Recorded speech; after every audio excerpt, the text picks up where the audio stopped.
السلام علیکم. نن به مونږه زیمپ ډسکس کوو چې دا سافټویر څه دپاره استعمالیږي، د دې څه فایده ده،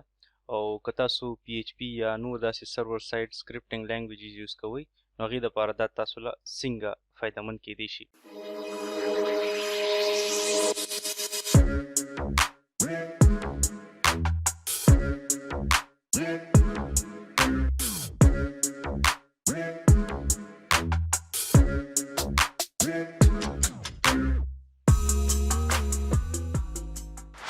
د سافټویر انسټالولو نه پیله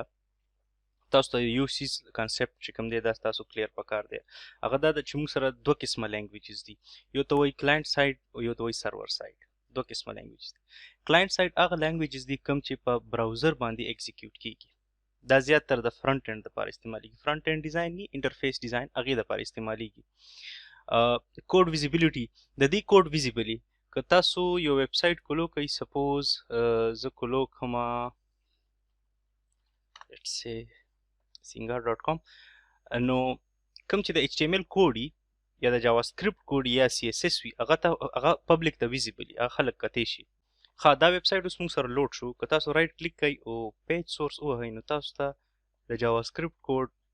او تاسو ته د ایچ ټي ایم ایل چې څومره ټیګز دي او څومره کوډ دا ټول ښکاري. دا ولې دا کلاینټ سایډ لینګویج د ایچ ټي ایم ایل او جاوا سکرپټ او سی اس اس ځکه دا تاسو ته ښکاري. په بل سایډ باندې موږ سره سرور سایډ لینګویجز، هغه لینګویجز کوم چې په سرور باندې ایگزیکیوټ کیږي، لکه پی ایچ پی شو، اے اس پی شو یا پایتون شو. دا زیاتره بیک اینډ لپاره استعمالیږي او د دې کوډ ویزیبل نه وي. دا اوس کوم ویب سایټ چې ما فالو کړی دی singer.com، دا په ورډپریس کې جوړ شوی دی. ورډپریس په پی ایچ پی کې جوړیږي. دې کې چې کوم لاجیک د دې شاته استعمال شوی دی هغه زه نشم کتی، خو په فرنٹ اینډ باندې چې څه استعمال شوي دی هغه زه کتی شم. نو دا ډیر زیات سکیور، تاسو کوډ نشئ کتی. دې کې چې د پی ایچ پی کوم لاجیک استعمال شوی دی چې ایډ ټو کارت بټن به څه کار کوي، چیک آوټ بټن به څه کار کوي، هغه زه نشم کتی، خو کار کوي دی کې دا سکیور وي. نو که تاسو پی ایچ پی کې کار کوئ، اے اس پی کې یا ورډپریس جمله کې کار کوئ، نو هغه په پی ایچ پی کې جوړ شوي دي او پی ایچ پی لپاره د سرور ضرورت شته. نو یا خو تاسو آنلاین ویب سایټ پرچیز کوئ او هغې کې خپل سرور جوړ کوئ، او یا که تاسو زیاتر خلک په خپل کمپیوټر باندې ډیولپمنټ کوي نو هغې دپاره د یو لوکل سرور ضرورت دی چې هغې ته وایي زیمپ. ټیک شو، دا اوس آیډیا ستاسو کلیر شوه چې کوم سرور سایډ لینګویجز دي هغه چې تاسو په خپل کمپیوټر کې استعمالوئ نو هغې دپاره به تاسو زیمپ استعمالوئ. زه تاسو له اوس یو اګزامپل در کوم. دا موږ سره د ایچ ټي ایم ایل یو پیج دی، دې کې زه لیکمه h1 hello h1. ټیک شو، دا زه سیف کومه په ډیسکټاپ باندې په ټیسټ په نوم باندې test.html. ټیک شو، زه چې اوس ډیسکټاپ ته راشم نو دا test.html دا دی راغو، دې باندې زه ډبل کلیک کوم دا ماته ایگزیکیوټ شو ډایرکټلی. ټیک شو که نه، دا کلاینټ سایډ لینګویج دی. که زه یو نوی فایل کولو کوم او زه د پی ایچ پی اوپننګ وکړم ایکو او زه واخلم hello او دا اوس زه سیف کړم په ډیسکټاپ باندې hello.php په نوم باندې. اوس ګورو چې دا موږ سره ایگزیکیوټ کیږي که نه. دا ګورئ دا داسې فایل راغو، دا ستا کمپیوټر نه پیژني. په دې باندې ډبل کلیک کړي نو که تاسو ورته براوزر سپیسیفای هم کوئ چې دا ماته په براوزر کې کولو که، دا په براوزر کې نه کولاوئ. څه شو کروم.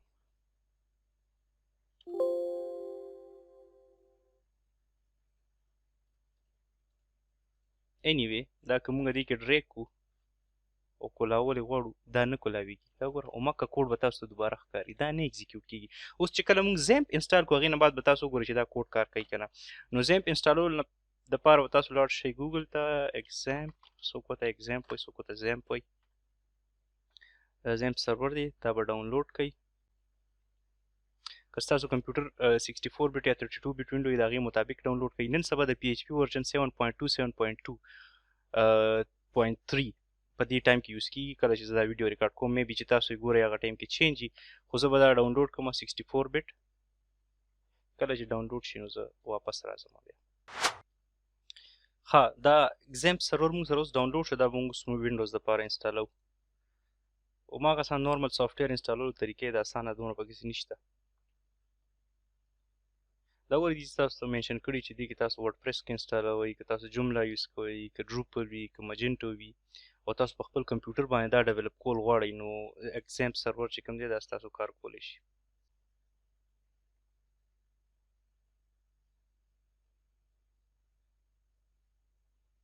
antivirus running, it's okay. next دا د دې سره اډیشنل سیزونه راځي کنه مای سیکول به تاسو خامخا انسټالوئ ځکه چې تاسو په ویب سایټ سره به ډیټابیس یو د هغې کنیکټیویټي ورسره دپاره مای سیکول تاسو فایلزیلا اف ټي پي سرور دی میل سرور که ستاسو په کار ټام کیټ شو پر دا دومره خاص ضروري سیزونه نه دي دا دوه درې خو دا مای سیکول شو پی ایچ پی مای اډمن شو دغه سیزونه چې کوم دي دا ضروري دي کنه په دا کوم چې چیک باکس لګېدلي ګوتې والا موړئ بس ځان پې ټاټی کوي نیکسټ دا به موستلی تاسو په سی ډرایو کې انسټالوئ که نه خو ان کیس جمعه په چهارشنبه تاسو پی سی فارمیټ کوئ نو بیا به سي نه اوچتوئ ځکه چې سی تاسو فارمیټ کور سوال وځي ورسره نیکسټ انګلیش دی نیکسټ لرن مور نه نیکسټ او فینیش بعضې کیسز کې تاسو سره داسې سچویشن راځي که تاسو هغه یوز کوئ سکایپ وغیره په کمپیوټر کې نو سکایپ او Xampp چې کوم دی دا پورټ 8 یوز کوي که نه نو بیا د هغې په کیس کې تاسو سره Xampp نه رن کېږي نو بیا د دې یو کسټم وړوکی شانتې سیټنګ دی هغې ته به لاړ شئ پورټ پورته چینج کوي د 80 په ځای 80 کوي یا 90 پورټ په کوي ورته ښه دا موږ سره انسټال شو Xampp سرور دا اوس تاسو ته چې do you want to run the control panel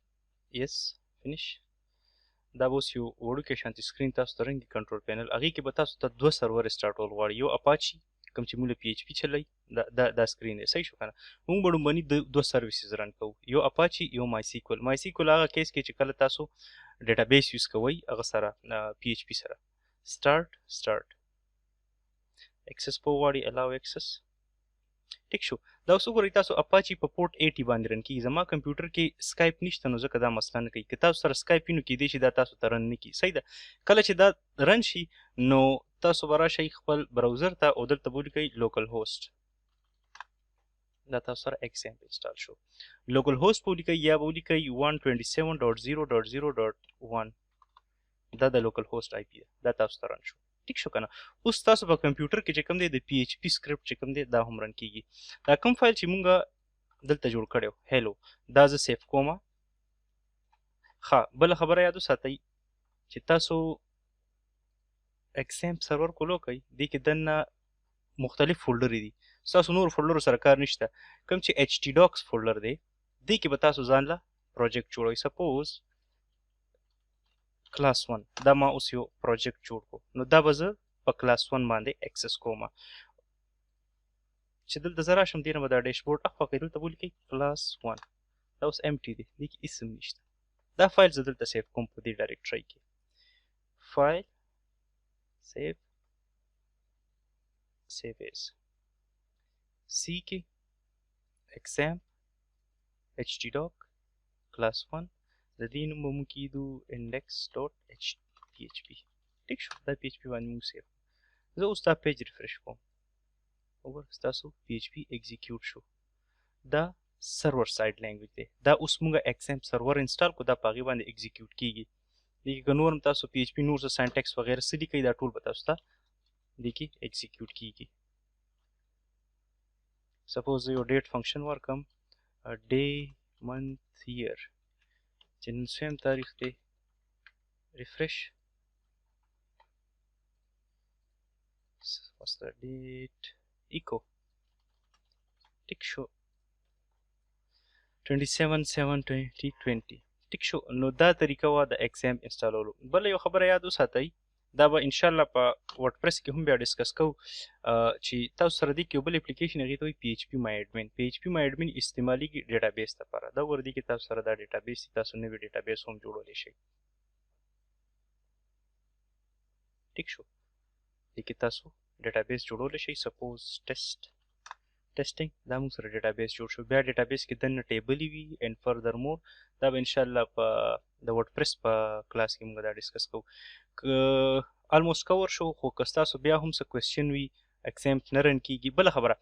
د دې الټرنیټیو هم شته میک بک دپاره خلک خپل استعمالوي د وینډوز دپاره یو بل شته هغې ته ویمپ سرور وایي یو Xampp دی یو ویمپ دی نو دې کې ډېر معمولي ډیفرنس وي ډېر زیات ډیفرنس پکې نه د سرویسز ډیفرنس وي پکې څه فایلزیلا افر کوي څه نه افر کوي اینډ سو آن نو تاسو اني استعمالولی شئ ایز فار ایز ستاسو د پروګرامینګ سکل ښه وي نو دا ټولز چې کوم دی دا ډیپینډ کوي نه بل یو ضروري خبرې خیال وساتئ چې کم د Xampp سرور لوکلی څه کنفیګریشن یې که نه دا ستاسو په آنلاین سرور باندې نه نو زیاتر کیسز کې داسې کېږي چې تاسو که څه سافټویر یا څه سیز تاسو په لوکل کمپیوټر باندې ډیولپ کوئ نو هغه به ښه ټیټ کار کوي کله چې دا تاسو آنلاین سرور ته اپلوډ کوئ نو یو 25 لکه ایرورونه به تاسو ته شو کوي نو بیا به تاسو هغه ډایګنوز کوئ نو کوشش کوئ که تاسو څه پروجیکټ جوړ کوئ او د هغې ډیلیوري کوئ هغه پهله اپلوډ کوئ په خپل چیک کوئ دا نه چې تاسو اپلوډ کو په دویم ورځ روان شئ کلاینټ ته ښایي چې زه تاسو ته خپل سافټویر ښیم هغې کې به تش ایرورونه یو سیز به هم پکې ني نو دې خبرو خیال وساتئ که څه کوېسچن مسچن په کمنټس کې ما ته ولیکئ والسلام